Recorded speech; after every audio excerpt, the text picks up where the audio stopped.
안녕하세요, 에밀리입니다. 독일의 총리가 누구냐라는 질문에 대해서는 우리 모두 한치의 망설임도 없이 앙겔라 메르켈이라고 답을 할 수가 있잖아요. 그런데 만약에 독일의 대통령은 누구냐라고 묻는다면 그 누구였더라, 그 동그란 안경 끼신 그분 하고 망설이게 되거나 아니면 독일의 대통령이 있었어? 라고 반문하시는 분들도 충분히 계실 거라고 생각해요. 지극히 정상적인 반응입니다.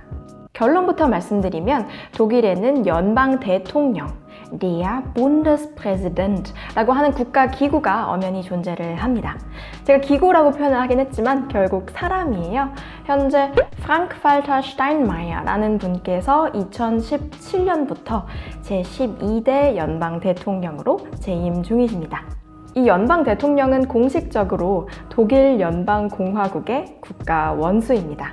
비록 우리 대중들의 눈에는 그 존재감이 다소 희미해 보일지라도 독일 정치에서 나름의 존재 의의를 가지며 중요한 역할들을 맡고 있는데요. 오늘 바로 이 영상에서 독일 연방 대통령에 대한 모든 것, 거의 모든 것 저와 함께 알아보도록 하겠습니다. 먼저 Bundespräsident라는 단어의 사전적인 의미부터, 아무래도 제 채널이 또 독일어 학습 맛집으로 소문이 나 있는 만큼 어휘적으로 먼저 살펴보면요. der Präsident, 여성형은 die Präsidentin, 어디의 장이라는 말 앞에 연방의라는 의미의 Bundes가 붙은 형태인데요. 우리 입장에서는 사실 연방제라는 게 뭔지는 알겠는데 이걸 한마디로 정의해봐라 라고 하면 쉽지가 않잖아요.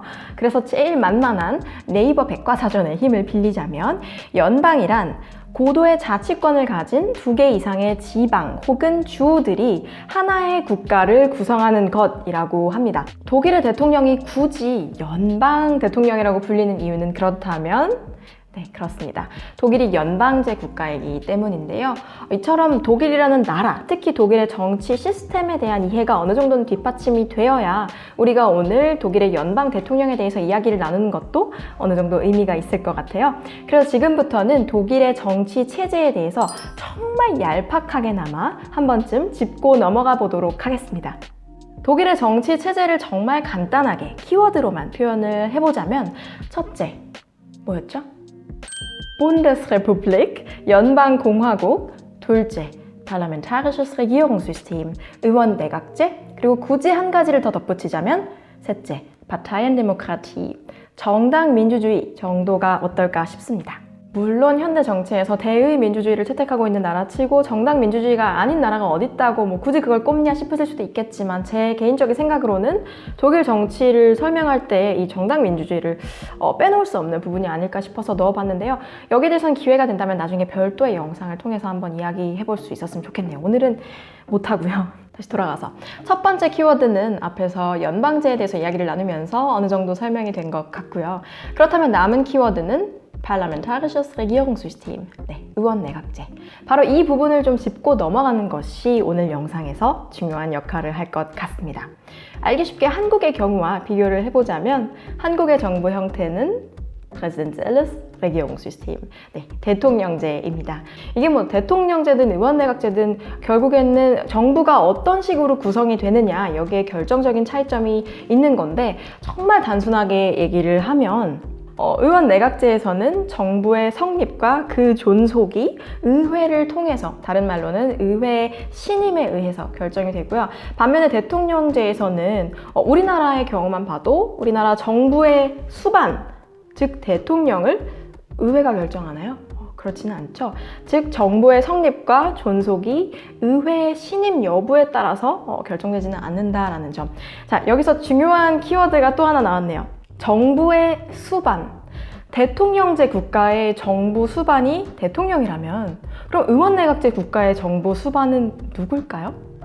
나라마다 부르는 명칭이 조금씩 달라지긴 하지만 독일의 경우만 놓고 봤을 때는 총리가 되겠습니다.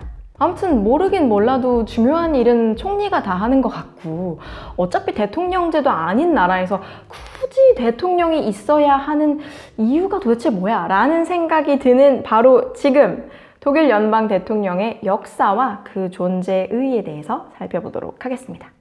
지금부터는 제가 대본을 좀 보고 할게요. 너무 자꾸 틀리네. 1949년 9월에 테오도어 허이스가 독일 연방공화국 BRD라고 줄여서 부를게요. 초대 대통령으로 선출이 되셨습니다. 같은 때에 컨라드 아데나워, 우리에게도 익숙한 이름이죠. 초대 총리가 되셨고요. 1949년 이전의 독일 역사는 뭐 제가 여기서 굳이 다루지 않아도 될 것 같은데, 다만 이 테오도어 허이스의 종전 이후부터 선출이 되기까지 대통령으로 행적을 보면 일단 독일 자유민주당 FDP 형성에 큰 역할을 하셨고, 또한 당시 Grundgesetz, 이게 기본법이라고 직역이 되는데 그냥 헌법이라고 보시면 됩니다. 이 기본법을 세우는데도 많은 일을 하셨다. 그러니까 어제 갑자기 그냥 뿅 나타나서 짠 대통령이 되는 게 아니라 애초부터 BRD라는 나라의 시작을 함께한 그런 인물이라 하겠습니다. 그런데 초대 대통령의 뭐 업적 이런 걸 떠나서 그 존재 자체가 갖는 가장 큰 의미라고 한다면 바로 군인이나 왕족처럼 이런 무소불위의 권력을 갖는 그런 국가 원수가 아니라 국가라는 공동체의 대표자, 대표인으로서의 국가 원수라는 점인데요.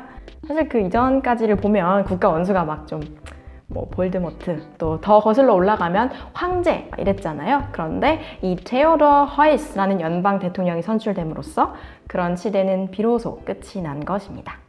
사실은요, 이 얘기를 하면서 바이마르 공화국의 라이히스프레지덴트, 이게 뭐 어떻게 번역이 되는지 모르겠지만 아무튼 바이마르 시절에 있었던 대통령 제도 얘기를 안 할 수는 없지만 시간 관계상 정말 앞뒤 다 자르고 필요한 부분만 말씀을 드리면, 그때 당시에 대통령의 권한이 너무 커서 막 의회까지 멱살 잡고 좌지우지할 수 있는 그런 부분이 있었고, 그러다 보니 그게 악용이 돼서 정치가 개판났다. 그래서 종전 이후에 나라를 세우면서는 연방 대통령의 권한은 최소화하되 그 존재의 의미만큼은 계속 유지를 하는 방향으로 가게 되었다.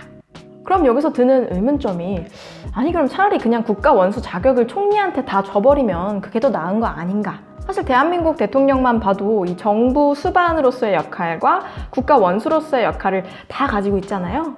근데 이 부분은 사실 각각의 정부 형태에 따라서, 또 나라마다 역사적인 배경과 또 정치적인 발전 과정에 따라서 달라지는 부분이 너무나 많기 때문에 이렇게 하는 게 더 낫다, 저렇게 하는 게 더 효율적이다, 이런 식으로 간단하게 따질 수 있는 부분은 아닌 것 같습니다. Theodor Heuss 초대 대통령에 대해서 Er wirkte wie ein Antipode zum Bundeskanzler und Machtmenschen Konrad Adenauer. 당시에 연방 총리이면서 또 권력 추구형 그런 인간인, MBTI로 따지면 뭐지?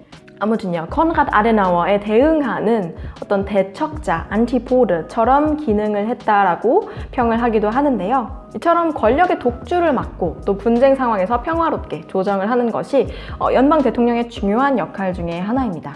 그럼 정확히 어떤 역할과 업무를 과연 연방 대통령이 수행을 하는지 바로 이어서 알아보도록 할게요.